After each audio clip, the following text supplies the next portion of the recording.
This is video number 2 in this series on mono printing in Lightroom. Um, if you find that the default settings in your printer driver are producing images that are too bright or too dark or not to your satisfaction, really the only way around this is to do test strips. Printing full images uses an awful lot of ink. So in my reading on this, basically the recommendation in a book that was actually under the label, the Epson label, they recommended doing test strips. And the way that I found to do this in Lightroom is very straightforward. Without further ado, I'll show you how I do that. The first thing I do is take the image that I've got. I've got it all as I want it on my calibrated monitor, and this is how I want to look at it in a print. So as you know, in the develop module, you have the option of soft proofing, which you can do, and you can emulate the paper and ink. In this case, it's emulating the brilliant luster paper that I tend to use, and you might think that actually that's definitely changing the tone in very differently from my my monitor. Anyway, it's very difficult to use this and to translate that across into what you're going to get. So what I find with black and white is the simplest thing to do is do these test strips, and I'll show you how I do that. I start by taking a representative sample of my image, and I do that by making a virtual copy and then using the clone tool. So what I want to do here is take part of the image, and we'll maybe say this strip here. We could take any strip in this, but we'll put the 3 figures in just to have it. So we've got tones here that go from pretty dark black here through to the lightest tones that I've got in the concrete here. We're done with that. So into the print module with that, and I've got this already set up on my full page black and white setup for the printer, and as you see, the software has put it in the middle of the screen. So I'm going to put a sheet of paper in my printer, and take note of how your printer orientates the paper so that you know where the top of the paper is. So we're going to start by moving this strip over, and the simplest way to do that is make sure that we have the zoom to fill off, because if we zoom to fill, it's going to do something like this. So we don't want to do that. We want our strip, and I'm going to use the margins tool here to move this about. So we use the right margin tool, and we increase the right margin to the point where it moves the image right across to the edge. Now if you move it too far, it starts to reduce it in size. Not a big problem, but you want to try and make these all consistent size.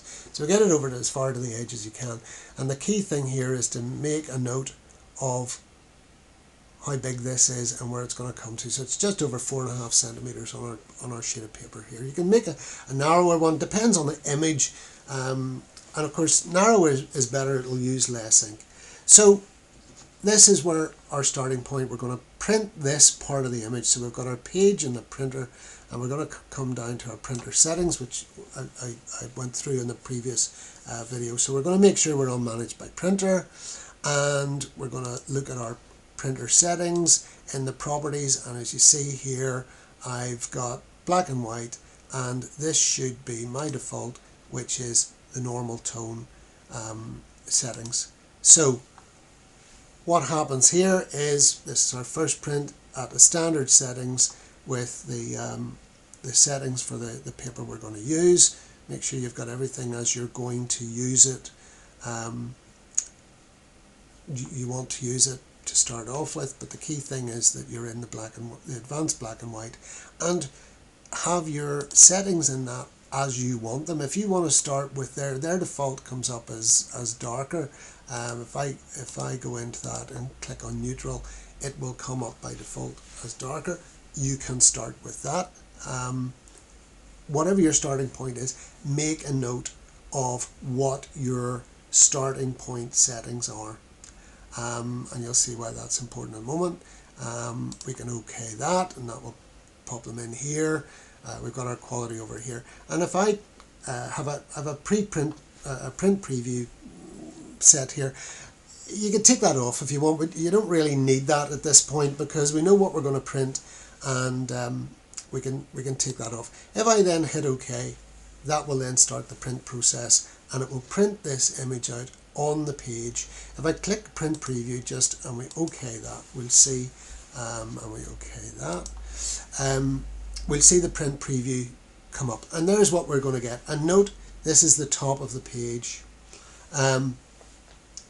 So we're going to get that. That is what's going to come out of our printer. So look at that, let it dry off, look at it in the light that you want to view it in, and check and see how it matches your monitor. Is it satisfactory? Is it what you want? If it isn't, what do you need to do? So go cancel that. So if it's, for instance, let's say it is it's too dark, we have a couple of things that we can try. Very simply, within Lightroom, we can use the print adjustment, and we can add some brightness or contrast to the image. You can do that. What then do? We then move it on the page. How do we move it on the page? So we move it on the page by changing the margin. So remember where this edge is, just over 4.5 centimeters, and we shift that so that we bring the right edge just to about there. Okay, so we make a change. Now, as I say, we can make a change here, or we can go into the printer settings again, and we can make a change here. So you have a choice of lightening or darkening depending on what the problem is. You have further controls here that you can play with. But again, the most important thing is when you make a change, note it down for image number 2. And I suggest you take a sheet of A4 paper and draw columns on it. So we're going to get maybe 3, 4, 5 or 6 columns on this A4 sheet. So what we do is we take the page that we have, we've made our changes, whatever those are. Let's cancel it there, cancel it there, and cancel it there. Let's say we make our changes here, and we go into print. Everything else will have been maintained from our first setup, you know. And we then print the second image in that position. Okay, so if we actually click OK here, we'll get the print preview, and we see that it's moved over. It's going to print here with the new changes that we've made. Make a note of them. Then get the print out, and you've got the 2 print images. Has your change made a perceptible difference on the page, and how does it look in comparison to the screen? Again, if you're not happy with it, what do? Move it again, and then make another change. Up here we use our, so where do we want to be? Just over 10. So we move this across to about there. And it doesn't really matter if these overlap a little bit. So we've got now our third image here. And again, we have an option to go in here and change the brightness or contrast, whatever we want to do. Or go into the printer driver, make another change, make a note, put the paper back in, making sure you always put it in the same direction, in the correct direction, and print again onto the same sheet of paper. And at the end of this, you'll get a page that will have several strips of the same image, the same part of the image, with the different changes you have made. And you can fine tune to get the result that you want that matches what you've got on the screen on your page. And it's as simple as that. When you run out of room with the right margin control, you start on the left margin control and you move it until you've filled the page. And you will end up with maybe 6 strips if you need to from this image. And what I find is, if you've got a good representative black and white image that has a nice range of tones from black through to white and all stages in between, once you have found the setting that works for that printer and ink and that paper, then you can use that. You can set that up as a default and use that the next time. And then you will get a consistency in your black and white printing. And using the printer driver rather than color management within Lightroom will give you a neutral tone black and white image in your print. So there you go.